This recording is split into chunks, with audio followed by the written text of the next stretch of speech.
Salam sejahtera Malaysia, denyut nadi suara rakyat bergema di channel ini. Jangan lupa tekan butang subscribe, like dan share. Malaysia kita punya, cintai Malaysiaku, kita jaga kita.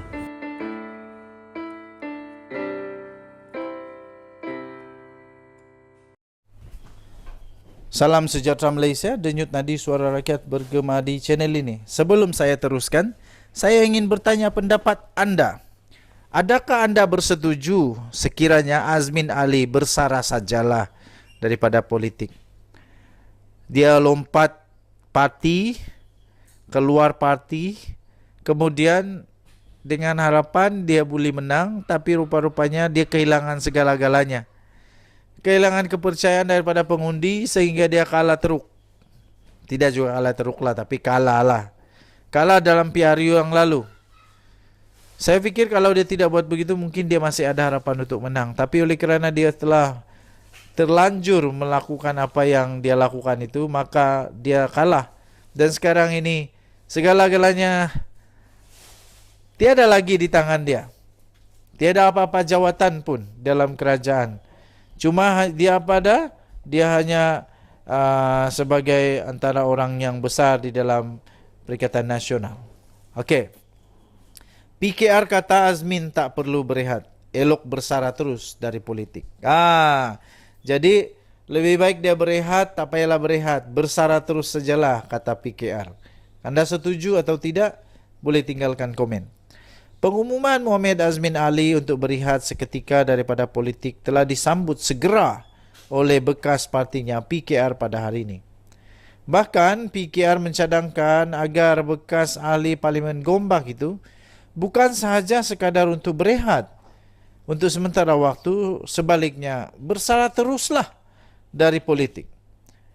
Demikian kata Timbalan Ketua Penerangan PKR iaitu Razif Rakimin berkata, saranan itu dianggap wajar kerana kredibiliti Azmin kini telah rosak. Ekoran pelbagai isu yang membayangi dirinya sebelum ini. Kata kenyataan itu, saya ingin menasihati Azmin. Jika ingin berehat, maka berehatlah dari politik untuk selama-lamanya. Memandangkan kredibiliti dia telah rosak, kata kenyataan itu. Tambah lagi, tidak mungkin lagi rakyat akan memberikan kepercayaan kepada pengkhianat seperti Azmin walau berkali-kali dia melakukan riset politik, katanya dalam kenyataan pada hari ini.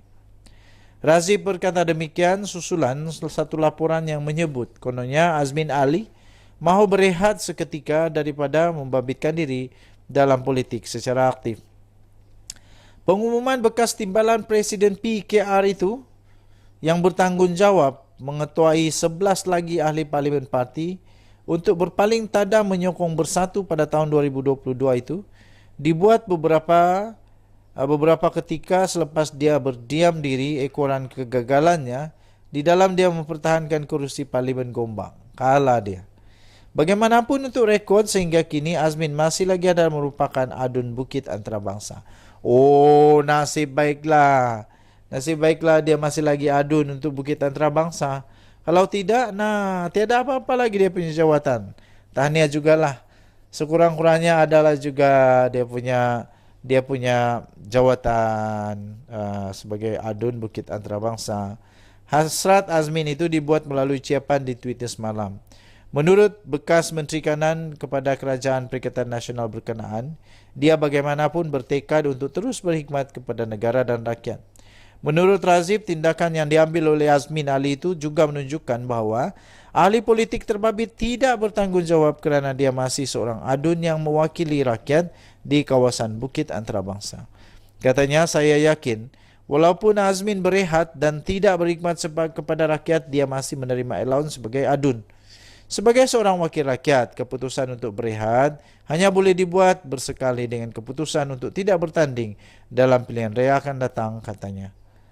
Kata kenyataan itu lagi, selagi masih menjadi wakil rakyat, adalah menjadi kewajipan untuk Azmin terus berkhidmat kepada pengundi sehingga habis penggal, katanya.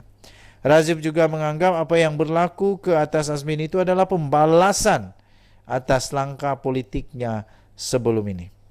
Saya ingin memberitahu Azmin apa yang dilalui hari ini ialah kerana pengkhianat yang dia lakukan kepada PKR, PH dan rakyat yang memberi amanah kepadanya selaku wakil rakyat Gombak, katanya dalam kenyataan itu. Denyut nadi suara rakyat bergema di channel ini. Bye-bye.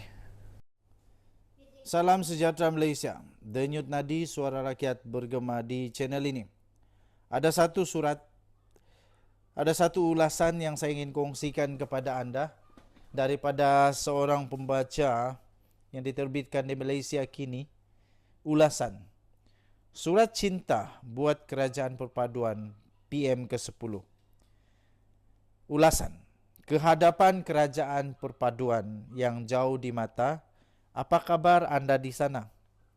Harap semuanya baik-baik saja. Demikianlah kami rakyat jelata hanya mampu berharap seperti menanti LRT di KL Central pada petang hari. Ada tren yang kelihatan kosong menghampiri, namun tiada yang berhenti. Padahal penumpang sudah lelah menunggu.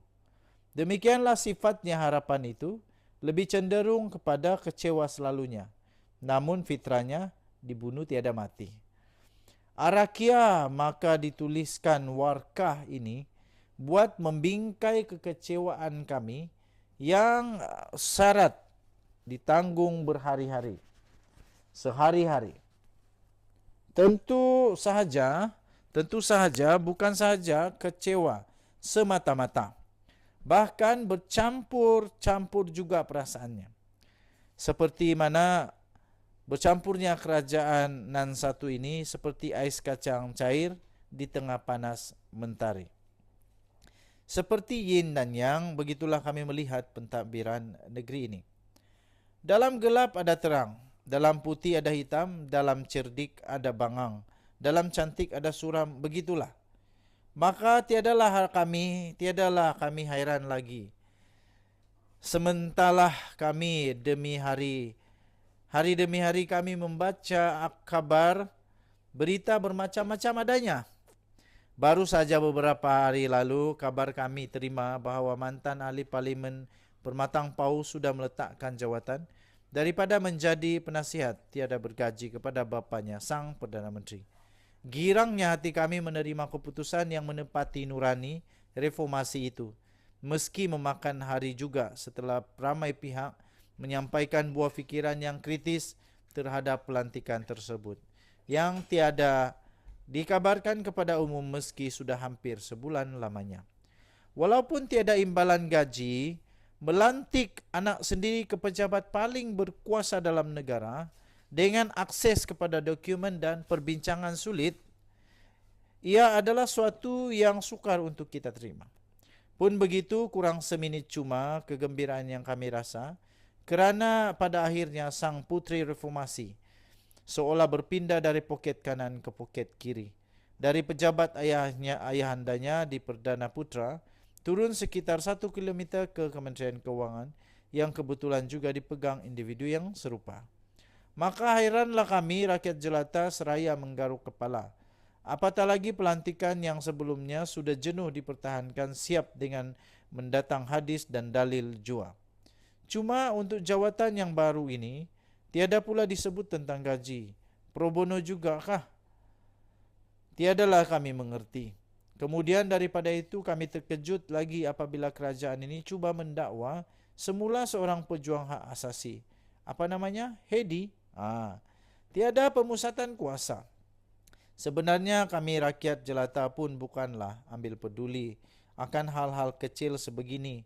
Namun apalah daya kami untuk menahan kecewa apabila seorang wanita aktivis hak asasi manusia dilayan seperti penjenayah hanya kerana telah melaporkan ketidakadilan melalui media sosial miliknya. Lebih terkejut lagi kerana insan itu sudah pun dibebaskan mahkamah pada tahun sebelumnya. Pun begitu, mujurlah juga kerajaan ini punya nurani untuk berubah hati dan memutuskan untuk tidak mendakwa dia kurang dari 12 jam sebelum kesnya disebut di mahkamah.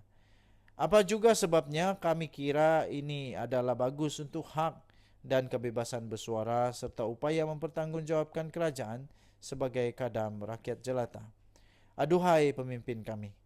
Adapun semalam kami menerima satu lagi kabar tentang Perdana Menteri yang menjustifikasi memegang 2 portfolio. Bukanlah kami tidak paham keperluannya itu. Bahkan mungkin sesuai sekali seorang mantan Menteri Keuangan terbaik Asia yang dilengser dari jawatannya kembali memikul tugas berkenaan. Namun apa yang kami resahkan ialah keberadaan reformasi institusi di bawah sebuah kerajaan yang ditunjangi aspirasi reformasi. Okey, tuan-tuan dan puan-puan, panjang dia punya artikel, terlalu panjang. Jadi, kamu boleh terus masuk ke malaysiakini.com. Saya bacakan perenggan terakhir. Demi Pertiwi, tentunya tiada kami nafikan. Namun selagi kami ini rakyat jelata masih punya harapan dan keberanian, izinkan kami terus menjadi nurani, membisikkan kesedaran di saat kalian bergulat dengan godaan kuasa dan kedudukan. Semoga tuan-puan terus diberikan kekuatan menahan godaan. Ditulis oleh Ismail Amri, iaitu seorang penulis dan pemerhati politik. Sila maklum tulisan ini tidak mencerminkan pendirian daripada Malaysia Kini dan juga tidak mencerminkan pendirian daripada channel ini The Twin TV. Kita jumpa lagi. Bye-bye.